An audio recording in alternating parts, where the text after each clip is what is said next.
Hi ನಮಸ್ಕಾರ ನನ್ನೆಲ್ಲ ಪ್ರೀತಿಯ ಕನ್ನಡಿಗರಿಗೆ ಈ ನಿಮ್ಮ ತಿಪ್ಪೇಶ್ ಕನ್ನಡಿಗನ ಕಡೆಯಿಂದ. ಸೊ ಈ ದಿನ ನಾನು ಮುಖಪುಟಕ್ಕೆ ಬಂದಿರತಕ್ಕಂತ ವಿಷಯ ಏನಪ್ಪಾ ಅಂತಂದ್ರೆ, ಸೊ ಮಾರ್ಚ್ 8 2026 ಅಂತಾರಾಷ್ಟ್ರೀಯ ಮಹಿಳಾ ದಿನಾಚರಣೆ ಪ್ರಯುಕ್ತ. ಸೊ ಮಹಿಳೆಯರ ಬಗ್ಗೆ ನಮ್ಮ ಧರ್ಮಪತ್ನಿಯರು ಯಾಕ್ರಿ ಬೆಳಗ್ಗೆಯಿಂದ ಏನೋ ವಿಡಿಯೋ ಮಾಡಂಗಿಲ್ಲಲ್ಲ ಹೆಣ್ಮಕ್ಳ ಬಗ್ಗೆ ಅಂತಂದ ಹೇಳಿ 2-3 ಸಲ ನೆನಪು ಮಾಡಿದ್ರು. ಮಾಡೋಣ ಮಾಡೋಣ ಅಂತಂದ ಹೇಳಿ ಸುಮ್ಮನೆ ಇದ್ದೆ. ಸೊ ನೋಡಿ ನೋಡಿ ಸಾಕಾಗ್ಬಿಟ್ಟಿತ್ತು ಈ ಸ್ಟೇಟಸ್ಗಳಲ್ಲಿ, ಯಾವ ಸ್ಟೇಟಸ್ ನೋಡಿದ್ರು ಅಂತ ಹೆಣ್ಮಕ್ಳಿಗೆ ಗೌರವಿಸಿ ಹೆಣ್ಮಕ್ಳು ರಕ್ಷಿಸಿ ಅಂತಂದೇಳಿ ಎಲ್ಲ ಸುಮಾರು ಫೇಸ್ಬುಕ್ ಸ್ಟೋರೀಸ್ ಅಲ್ಲೂ ಅದೇ, ಇನ್ಸ್ಟಾಗ್ರಾಮ್ ಸ್ಟೋರೀಸ್ ಅಲ್ಲೂ ಅದೇ, ಮೀಶೋದಲ್ಲೂ ಅದೇ, ಏನ್ ಓಪನ್ ಮಾಡಿದ್ರು ಅದೇನೆ ಬರ್ತೈತಿ. ಸೊ ಹಂಗಾಗಿ ಮಾಡೋಣ ಮಾಡೋಣ ಅಂತಂದೇಳಿ ಈ ದಿನ ಈ ಸಂಜೆ ಹೊತ್ತು ಕುತ್ಕೊಂಡಿದೀನಿ ಮಾತಾಡೋದಕ್ಕೆ. ನೋಡಿ, ಸೊ ಹೆಣ್ಣು ಮಕ್ಕಳ ಬಗ್ಗೆ ಅಪಾರವಾದ ಗೌರವ ಇರ್ತಕ್ಕಂಥ ಯಾವುದೇ ಒಬ್ಬ ವ್ಯಕ್ತಿ ಹೆಣ್ಮಕ್ಳನ್ನ ಗೌರವಿಸ್ಬೇಕು, ರಕ್ಷಿಸ್ಬೇಕು, ಅವ್ರನ್ನ ಆರಾಧಿಸ್ಬೇಕು ಅಂತ ಹೇಳ್ತಾ, ಈಗ ಪ್ರಸ್ತುತ 21ನೇ ಶತಮಾನದಲ್ಲಿ ಮಹಿಳೆಯರು ತುಂಬಾ ಬಲಾಢ್ಯರಾಗಿದ್ದಾರೆ. ಸೊ ಶಕ್ತಿಶಾಲಿ ಆಗಿದ್ದಾರೆ. ಸೊ ಪ್ರತಿಯೊಂದು ಕ್ಷೇತ್ರದಲ್ಲಿ ಗ್ರಾಮ ಪಂಚಾಯತಿ ಮಹಿಳೆ ಸದಸ್ಯೆಯಿಂದ ಹಿಡಿದು ಸೊ ರಾಜಕೀಯದಲ್ಲಿ ಅತ್ಯುನ್ನತವಾದ ಸೊ ಹುದ್ದೆ ಆಗಿರ್ತಕ್ಕಂಥ ರಾಷ್ಟ್ರಪತಿ ಹುದ್ದೆ ತನಕ ಸಹ ಪ್ರಸ್ತುತ ಕಾಲಮಾನದಲ್ಲಿ ಮಹಿಳೆಯರು ಇದ್ದಾರೆ ಅಂತ ಹೇಳ್ಬೋದು. ಮತ್ತೆ ಪ್ರಧಾನ ಮಂತ್ರಿನೂ ಆಗಿದ್ದಾರೆ ನಮ್ಮ ದೇಶದಲ್ಲಿ. ಸೊ ಪ್ರಧಾನ ಮಂತ್ರಿ ಆದ್ಮೇಲೆ ಇನ್ನು ಯಾರು ಆ ಒಂದು ಸ್ಥಾನಕ್ಕೆ ಹೋಗಿಲ್ಲ, ಮುಂದೆ ಹೋಗ್ಬೋದೇನೋ. ಸೊ ಹೋಗ್ಲಿ ಅಂತ ನಾನು ಆಶಿಸ್ತೀನಿ. ಎಲ್ಲರೂ ಎಲ್ಲಾ ಸ್ಥಾನದಲ್ಲೂ ಮಹಿಳೆಯರು ಸಮಾನವಾಗಿ ನಿಲ್ತಕ್ಕಂತ ಸನ್ನಿವೇಶ ಬಂದಿದೆ ಈಗ ಪ್ರಸ್ತುತ. ನಮ್ಮ ಬಾಬಾ ಸಾಹೇಬ್ ಅಂಬೇಡ್ಕರ್ ಅವರ ಸಂವಿಧಾನದಲ್ಲಿ ಏನ್ ಅವ್ರು ಒಂದೆಲ್ಲ ಸಮಾನತೆ ಕೊಟ್ಟಿದಾರೋ, ಸೊ ಮಹಿಳೆಯರಿಗೆ ಆ ಒಂದು ಸಮಾನತೆಯನ್ನ ಒಂದು ಇದನ್ನ ಯೂಸ್ ಮಾಡ್ಕೊಂಡು ತುಂಬಾ ಶಿಕ್ಷಣವಂತರಾಗ್ತಿದ್ದಾರೆ, ಉನ್ನತವಾದ ಹುದ್ದೆಗಳಿಗೆ ಹೋಗ್ತಾ ಇದ್ದಾರೆ. ಅದೆಲ್ಲದ್ರ ಜೊತೆಗೆ ಸೊ ತನ್ನ ಸಂಸಾರನೂ ಸಹ ನಿಭಾಯಿಸ್ತಾನೆ ಇದ್ದಾರೆ. ಸೊ ಹೆಣ್ಣು ಒಂದು ಮನೆ ಕಣ್ಣಿದ್ದಂಗೆ, ಸಂಸಾರದ ಕಣ್ಣು ಅಂತ ಹೇಳಿ ಕರೀತಾರೆ.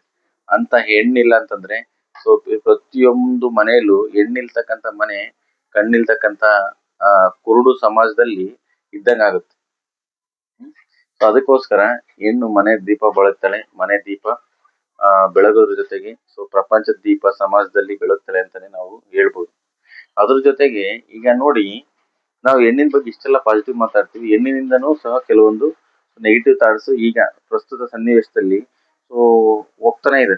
ಏನಪ್ಪಾ ಅಂತಂದ್ರೆ, ಸೊ ಅನಾವಶ್ಯಕವಾಗಿ ಒಂದು ಉತ್ತಮವಾದ ಪುರುಷನ ಜೀವನ ಹಾಳು ಮಾಡೋದು ಸಹ ಹೆಣ್ಣೆ. ಆ ತರ ಮಾಡಬಾರ್ದು. ಸೊ ಅನಾವಶ್ಯಕವಾಗಿ ವರದಕ್ಷಿಣೆ ಕೇಸ್ ಹಾಕ್ತಾರೆ, ಸೊ ಇಲ್ಲದ ಸಲ್ಲದ ಆರೋಪ ಹೊರಿಸ್ತಾರೆ. ಸೊ ಈಗೇನು ನಮಗೆ ಸಂವಿಧಾನದಲ್ಲಿ ಕಾನೂನಲ್ಲಿ ಹೆಣ್ಣಿಗೆ ಜಾಸ್ತಿ ಮಾನ್ಯತೆ ಇದೆ ಅಂತಂದೇಳಿ ಇಲ್ಲದ ಸಲ್ಲದ ಆರೋಪಗಳು ಮಾಡಿ ಸೊ ಒಂದು ಒಳ್ಳೆ ಪುರುಷನನ್ನ ಜೀವನ ಹಾಳು ಮಾಡೋದು ಸಹ ಒಂದು ಹೆಣ್ಣೆ.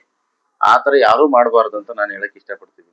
ಯಾಕಂತಂದ್ರೆ ಅನೈತಿಕ ಚಟುವಟಿಕೆಗಳು ಮತ್ತು ಆ ಸಂಬಂಧಗಳು ಹಾಳಾಗೋದು ಸಹ ಈ ಪ್ರಸ್ತುತ ಸನ್ನಿವೇಶದಲ್ಲಿ ಒಂದು ಹೆಣ್ಣಿನಿಂದನೇ ಅಂತ ನಾವು ಹೇಳ್ಬೋದು. ಆ ತರ ಈಗ ನಮಗೆ ಸಮಾಜ ಸಮಾನತೆ ಕೊಟ್ಟಿದೆ, ನಮಗೆ ರಕ್ಷಣೆ ನಿಂತತೆ ಸಂವಿಧಾನ ಅಂತಂದೇಳಿ ಅಥವಾ ಕಾನೂನು ನಮ್ಮ ರಕ್ಷಣೆ ನಿಂತತೆ ಅಂತಂದೇಳಿ ಯಾವುದೇ ಒಂದು ಹೆಣ್ಣು ಕೆಟ್ಟ ದಾರಿ ತುಳಿಬಾರ್ದು. ಅವ್ರು ಆದರ್ಶ ಮಹಿಳೆಯಾಗಿರು, ಆದರ್ಶ ಮಹಿಳೆಯರಾಗೇ ಇರಬೇಕು. ಸೊ ಅವ್ರು ಒಂದು ಕೆಟ್ಟ ದಾರಿ ತುಳಿದಾಗ ಏನಾಗುತ್ತೆ, ಸಮಾಜದಲ್ಲಿ ಅವ್ರು ನೋಡೋ ದೃಷ್ಟಿಕೋನನೇ ಬದಲಾಗುತ್ತೆ. ಒಂದು ಹೆಣ್ಣು ತಪ್ಪು ಮಾಡಿದ್ರೆ ಆ ಹೆಣ್ಣಿನ ಇದಕ್ಕೆ ಕುಲಕ್ಕೆ ಕಳಂಕ ಬರ್ತತೆ, ಆ ತರ ಮಾತಾಡ್ತಾರೆ. ಆ ತರ ಯಾವುದೇ ಕಾರಣಕ್ಕೂ ಹೋಗ್ಬಾರ್ದು ಅಂತ ನನ್ನ ಒಂದು ಅಭಿಪ್ರಾಯ. ಯಾಕೆ ಹೇಳ್ತಿದ್ದೀನಿ ಅಂತಂದ್ರೆ, ಸೊ ಸಾಮಾಜಿಕ ಮಾಧ್ಯಮದಲ್ಲಿ ಈಗ ಪ್ರಸ್ತುತ ಸನ್ನಿವೇಶದಲ್ಲಿ ಬರೀ ಅವೇ ಇದಾವೆ. ನಾವು ಸಮಾನತೆ ಕೊಟ್ಟಿದೀವಿ ಅಂತಂದ ಹೇಳಿ ಅದನ್ನ ಮಿಸ್ಯೂಸ್ ಮಾಡ್ಕೊಂಡು ಸೊ ಕೆಟ್ಟ ದಾರಿಯಲ್ಲಿ ನಡೆಯೋದು, ಸೊ ಅದರಿಂದ ಅನಾವಶ್ಯಕವಾಗಿ ಒಂದು ಇದನ್ನ ಗೊಂದಲನ ಕ್ರಿಯೇಟ್ ಮಾಡೋದು, ಸೃಷ್ಟಿ ಮಾಡೋದು, ಹಾಳಾಗಿ ಹೋಗ್ತಿರೋದು, ಅದು ಇದನ್ನು ಸಹ ಒಂದು ಹೆಣ್ಮಕ್ಳಿಂದ, ಅಂದ್ರೆ ಕೆಲವೇ ಆಯ್ದ ಒಂದು ಹೆಣ್ಮಕ್ಳಿಂದ. ಅದರಿಂದ ಎಲ್ಲರೂ ಒಂದೇ ದೃಷ್ಟಿಕೋನದಲ್ಲಿ ನೋಡ್ಬಾರ್ದು. ಯಾಕೆ ಹೇಳ್ತೀವಿ ಅಂತಂದ್ರೆ, ಈಗ ಕೊಲೆ ಸುಲಿಗೆ ದರೋಡೆ ಹಗರಣಗಳು ಎಲ್ಲಾನು ಆಗ್ತಾ ಇದಾವೆ. ಅದೆಲ್ಲಾನು ಆಗೋದಕ್ಕೆ ಮೂಲ ಕಾರಣಕರ್ತ ಮಹಿಳೆಯರಲ್ಲಿ ಕೆಲವೊಬ್ರು ಮಹಿಳೆಯರಿಂದ ಆಗ್ತಿದಾವೆ. ಹಂಗಾಗಿ ಅವ್ರ ತರ ಎಲ್ರು ಇರಬಾರ್ದು. ಹಾಗೆ ಅದೇ ರೀತಿಯಾಗಿ ಅವ್ರು ಕೆಟ್ಟ ದಾರಿನೂ ತುಳಿಬಾರ್ದು ಅಂತ ಸಹ ನಾನು ಈ ಸನ್ನಿವೇಶದಲ್ಲಿ ಹೇಳೋದಕ್ಕೆ ಇಷ್ಟಪಡ್ತಾ ಇದ್ದೀನಿ. ರಾಷ್ಟ್ರಪತಿ, ಪ್ರಧಾನ ಮಂತ್ರಿ, ಪೈಲಟ್, ಸೊ ಒಂದು ಎಲ್ಲಾ ಒಂದು ಮುಖ್ಯಮಂತ್ರಿಗಳು ಸಹ ನಮ್ಮ ದೇಶದಲ್ಲಿ ಮಹಿಳೆಯರು ಒಂದು ಉನ್ನತವಾದ ಹುದ್ದೆಗೆ ಹೋಗಿ ಬಂದಿದ್ದಾರೆ. ಅದೇ ರೀತಿಯಾಗಿ ಯಾವುದೇ ಒಂದು ಹುದ್ದೆಗೆ ಹೋದಾಗ ಸೊ ಹೆಣ್ಣಿಗೆ ಅಹಂ ಬರಬಾರ್ದು, ಅಹಂಕಾರ ಬರಬಾರ್ದು. ನೋಡಿ, ಸೊ ಪ್ರಸ್ತುತ ಸನ್ನಿವೇಶದಲ್ಲಿ ಯಾವುದೇ ಒಂದು ಪುರುಷರು ಯಾವ್ದಾದ್ರು ಒಂದು ಉನ್ನತ ಹುದ್ದೆಗೆ ಹೋಗಿದ್ದಾರೆ ಅಂದ್ರೆ ಅಲ್ಲಿ ಕೆಲಸ ಮಾಡಿಸ್ಕೊಂಡ್ ಬರ್ಬೇಕು ಅಥವಾ ಕೆಲಸ ಬೇಕಂದ್ರೆ ಬೇಗ ಆಗುತ್ತೆ. ಅದೇ ಒಬ್ಬ ಮಹಿಳೆ ಇದ್ದಾರ ಅಂತಂದ್ರೆ ಅವ್ರ ಹತ್ರ ಹೋಗ್ಬೇಕಪ್ಪ ಅಂದ್ರೆ ಅವರು ಅಧಿಕಾರ ದರ್ಪಣ ತೋರಿಸ್ತಾರೆ. ಇದು ನನ್ನ ಒಂದು ಅಭಿಪ್ರಾಯ ಅಲ್ಲ, ಪ್ರಸ್ತುತ ಸಮಾಜದಲ್ಲಿ ಪ್ರತಿಯೊಬ್ಬರದು ಸಹ ಇದೇ ತರದ ಅಭಿಪ್ರಾಯ ಇದೆ.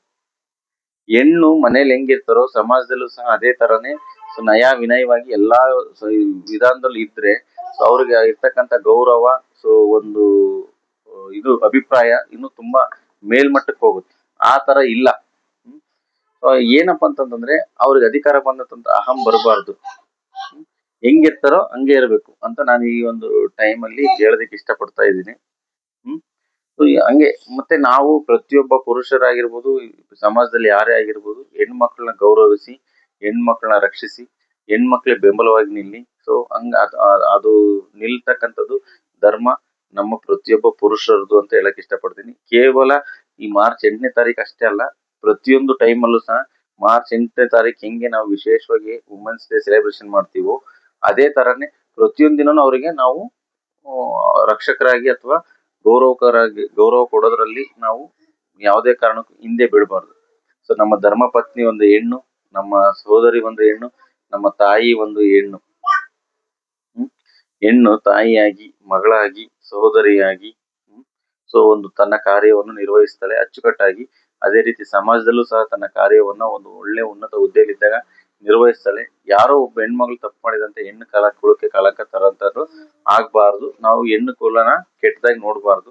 ಈಗಲೂ ಸಹ ಅತಿ ಹೆಚ್ಚು ಅಭಾಷಣ ಆಗ್ತವೆ.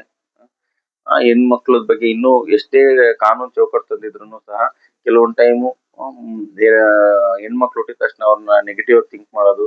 ಸೊ ಅವ್ರನ್ನ ಇದೇನ್ ಏನಂತಂದ್ರೆ ಹೆಣ್ಣು ಯಾಕೆ ಹುಟ್ಟಿತು ಅಂತಂದ್ ಹೇಳಿ ಅವ್ರ ಬಗ್ಗೆ ಉಡಾಫೆಯಿಂದ ಇದೇನ್ ಮಾಡೋದು ಈಗ್ಲೂ ಸಹ ನಡೀತಾನೆ ಇದಾವೆ.